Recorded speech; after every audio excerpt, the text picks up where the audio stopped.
देखिए, देश को आज़ाद हुए 5 साल ही नहीं हुए थे, उससे पहले ये विरोधी भाषण और काले झंडे देश के first prime minister Pandit Jawaharlal Nehru के खिलाफ थे। ऐसा देश में क्या हुआ था कि पंडित नेहरू को यह कहना पड़ गया कि देश में सिविल वॉर हो सकता है और देश का बंटवारा वापस हो सकता है। यह मामला क्या था? क्या इस मामले का हल निकल चुका था या फिर इस मामले का हल अभी भी नहीं निकला है? आइए इस मामले को देखते हैं। देखिए, 15 अगस्त 1947 को जब भारत को आज़ादी मिलती है, उसके बाद इंडिया पाकिस्तान का पार्टीशन होता है। पार्टीशन से पहले जो इंडिया का मैप था वो इस तरह से था। इसमें जो येलो टेरिटरी है उस पर ब्रिटेन की गवर्नमेंट डायरेक्ट गवर्न करती थी और पिंक टेरिटरी प्रिंसली स्टेटों की थी। देखिए, जो येलो टेरिटरी है उसका पार्टीशन तो इंडिया पाकिस्तान में आसानी से किया जा सकता था, लेकिन जो पिंक टेरिटरी के प्रिंसली स्टेट्स थे, इन्होंने ब्रिटेन की गवर्नमेंट के साथ लैप्स ऑफ पैरामाउंट की ट्रीटी कर रखी थी। इसके अकॉर्डिंग इनके पास 3 ऑप्शन थे, या तो ये इंडिपेंडेंट रहे, या ये पाकिस्तान में मिल जाए, या ये भारत में मिल जाए। देखिए, पार्टीशन के बाद भारत में 562 में से 552 प्रिंसली स्टेट्स मिलते हैं। जिस प्रकार प्रेजेंट टाइम में इंडिया की टेरिटरी को यूनियन टेरिटरी और स्टेट वाइज कॉन्स्टिट्यूशन में मेंशन किया हुआ है, उसी तरह उस टाइम पर इंडिया की जो टेरिटरी थी उसको 4 पार्टों में डिवाइड किया गया। देखिए, पार्ट ए में वह टेरिटरी थी जो ब्रिटिश गवर्नमेंट के द्वारा डायरेक्ट गवर्न की जाती थी। इसमें जो स्टेट थे वो थे आसाम, बिहार, बॉम्बे, ईस्ट पंजाब, मध्य प्रदेश, मद्रास, ओडिशा और उत्तर प्रदेश एंड वेस्ट बंगाल। और पार्ट बी में जो टेरिटरी थी फॉर्मर प्रिंसली स्टेट्स थी जिनके पास अपनी लेजिस्लेटिव असेंबली थी। Hyderabad, Jammu Kashmir, Madhya Bharat, Mysore, Patiala and East Punjab state, union PEPSU, Rajasthan, Saurashtra, Travancore, Cochin and Vindhya Pradesh थे। और पार्ट सी में इसमें 10 स्टेट्स थे: Ajmer, Coorg, Cooch Behar, Bhopal, Bilaspur, Delhi, Himachal Pradesh, Kutch, Manipur and Tripura. Part D में यूनियन टेरिटरी अंडमान निकोबार थी, जिसे प्रेसिडेंट के द्वारा जो गवर्नर अपॉइंट किया जाता था उसके द्वारा संचालन इसका किया जाता था।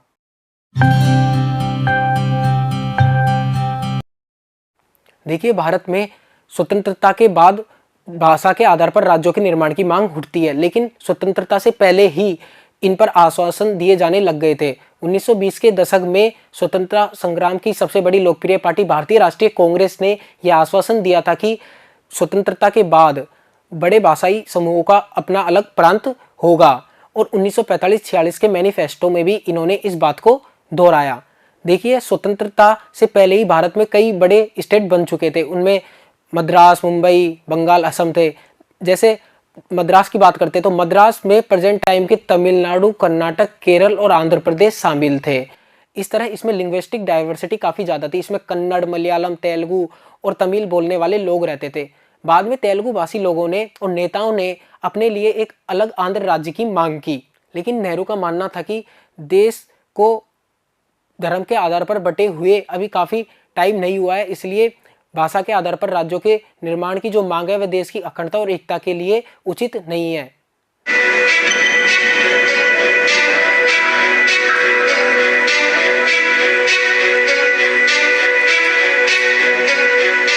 अध्यक्ष महोदय, देश के कुछ हिस्सों में भाषाओं के आधार पर नए राज्यों की मांग हो रही है,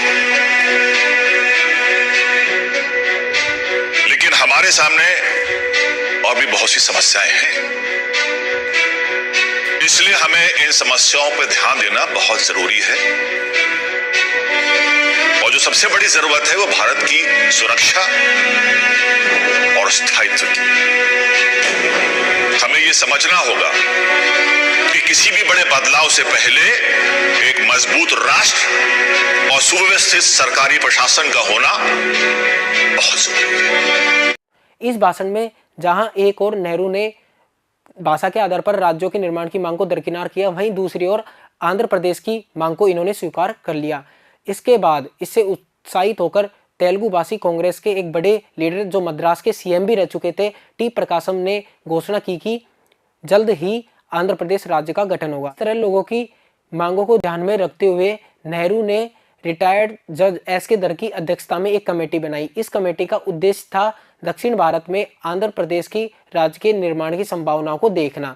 लेकिन जब इस कमेटी ने 1949 में अपनी रिपोर्ट पेश की तो इन्होंने भाषा के आधार पर राज्यों के निर्माण की मांग को देश की एकता के लिए खतरा बताते हुए खारिज कर दिया। इस रिपोर्ट से कोई भी खुश नहीं था। इसके बाद नेहरू ने 1949 में जेवीपी कमेटी बनाई। इसमें वह स्वयं पंडित जवाहरलाल नेहरू, सरदार वल्लभ भाई पटेल और उस समय के कांग्रेस अध्यक्ष श्री पटनवी सीतारमैया शामिल थे।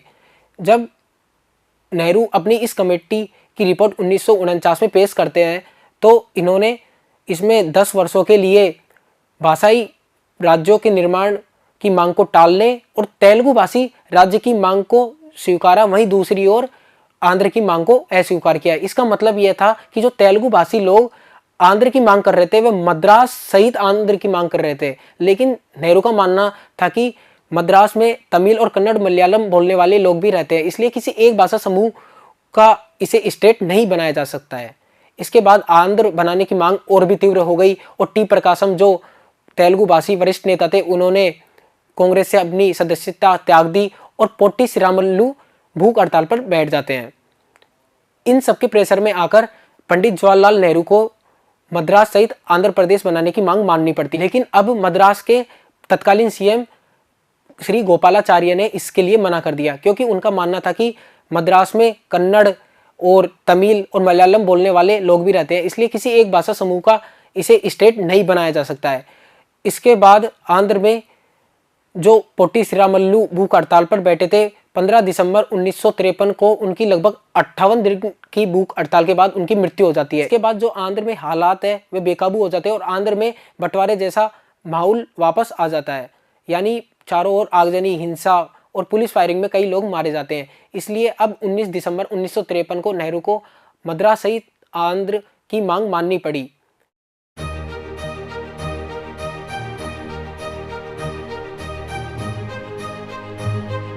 कि आंध्र प्रदेश के बनने के बाद बॉम्बे में भी मांग तीव्र हो जाती है, इसलिए दिसंबर 1953 को इंडिया में फर्स्ट स्टेट रिऑर्गेनाइजेशन कमीशन बनता है। इसके सदस्य थे फैजल खान, के.एम. पणिक्कर और एच.एन. कुंजरू। देखिए, बॉम्बे की जो सिचुएशन थी वही मद्रास की सिचुएशन थी। बॉम्बे में भी काफ़ी लिंग्विस्टिक डाइवर्सिटी थी, इसमें गुजराती, मराठी और हिंदी भाषी लोग रहते थे। संयुक्त गुजरात बनाने वाले लोग चाहते थे कि ये गुजरात की राजधानी बने, वहीं संयुक्त महाराष्ट्र बनाने वाले लोग चाहते थे कि महाराष्ट्र की राजधानी बने। वहीं तीसरा पक्ष एक और था जिसमें बड़े बिजनेसमैन शामिल थे, उस समय जे.आर.डी. टाटा भी इसमें शामिल थे। उनका मानना था कि जो बॉम्बे है वह सेपरेट एक अलग राज्य बने। तकरीबन 2 साल के बाद जब एसआरसी स्टेट रिऑर्गेनाइजेशन कमीशन की रिपोर्ट आती है सितंबर 1955 में, तो इन्होंने मराठी भाषी लोगों के लिए विदर्भ एक अलग राज्य बनाने और बॉम्बे को किसी एक भाषा बोलने वाले लोगों का राज्य नहीं बनाने की जगह गुजराती और मराठी दोनों भाषी लोगों का राज्य बना रहने के लिए कहा गया। इस रिपोर्ट से कोई भी खुश नहीं था और इसके बाद लोगों में आक्रोश तीव्र तब होता है जब उस समय के बॉम्बे के तत्कालीन सीएम मोरारजी देसाई और कांग्रेस के वर्किंग कमेटी के अन्य लीडर यह बात करते हैं कि बॉम्बे, गुजरात और महाराष्ट्र को अलग अलग स्टेट बना देना चाहिए। इसके बाद संयुक्त महाराष्ट्र और संयुक्त गुजरात चाहने वाले लोगों ने हिंसा की, आगजनी की और पुलिस फायरिंग में कम से कम 80 लोग मारे गए। इसके बाद 3 मई 1956 को नेहरू जी भाषण देते हैं। को लेकर मराठी पक्ष काफी मजबूत है, लेकिन दूसरा पक्ष भी उतना ही मजबूत है। ये सब सोचकर महाराष्ट्र और गुजरात 2 अलग अलग राज्य बनाए जा रहे हैं। अगले 5 वर्ष तक बंबई केंद्रीय शासित प्रदेश रहेगा। राज्य पुनर्गठन आयोग की सिफारिश के बाद अब जो बॉम्बे बनता है वह काफ़ी बड़ा बनता है, क्योंकि इसमें सौराष्ट्र, कच्छ, हैदराबाद के कुछ क्षेत्र, मैसूर और मराठी भाषी जिलों को शामिल कर लिया जाता है। इस तरह बॉम्बे में मराठी जिलों को मिला लेने के बाद जो विवाद जहाँ से शुरू होता है वापस वहीं पहुँच जाता है। इसके बाद गुजरात परिषद समिति ने अपने आंदोलन को तीव्र कर दिया। नेहरू अब इस नतीजे पर पहुंच चुके थे कि बॉम्बे के मामले में अब किसी भी तरह का संशोधन नहीं किया जाएगा और भाषाई आधार पर राज्यों के निर्माण की मांग को खत्म करने के लिए इन्होंने 1 नवंबर 1956 को स्टेट रिऑर्गेनाइजेशन एक्ट पारित कर दिया। देखिए, स्टेट रिऑर्गेनाइजेशन कमीशन ने इसी समय नए बने आंध्र राज्य से तेलंगाना राज्य बनाने की सिफारिश की थी, लेकिन गवर्नमेंट ने इसके लिए मना कर दिया था। जो तेलंगाना राज्य 1956 में बन सकता था वो आज जाकर 2014 में बनता है। इस तरह स्टेट रिऑर्गेनाइजेशन कमीशन की सभी रिकमेंडेशन को लागू नहीं किया गया था और अब इंडिया में 14 स्टेट और 6 यूटी बनते हैं। नए राज्यों में नॉर्थ में पंजाब, राजस्थान, मध्य प्रदेश, साउथ में आंध्र प्रदेश, केरल, मद्रास, मैसूर बने थे। पूर्वी पंजाब व पटियाला यानी पेप्सू को पंजाब में शामिल कर दिया गया। वह हिमाचल प्रदेश को केंद्र शासित प्रदेश बना दिया गया। अजमेर व मध्य भारत के कुछ जिले राजस्थान का हिस्सा बने। मध्य भारत, भोपाल और विंध्य प्रदेश को मिलाकर मध्य प्रदेश बना दिया गया।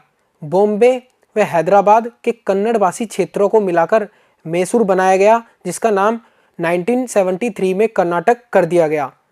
त्रावणकोर, कोचीन को मिलाकर केरल बना दिया गया। जो बात नेहरू ने कही थी कि अगर भाषा के आधार पर राज्यों का निर्माण शुरू होता है तो ये रुकेगा नहीं। इसी तरह 1960 में बॉम्बे का वापस पार्टीशन होता है और इसे गुजरात और महाराष्ट्र में बांटा जाता है और इसे महाराष्ट्र की राजधानी बनाई जाती है। इस तरह भारत का भूगोल 2019 तक इस तरह चेंज होता रहता है।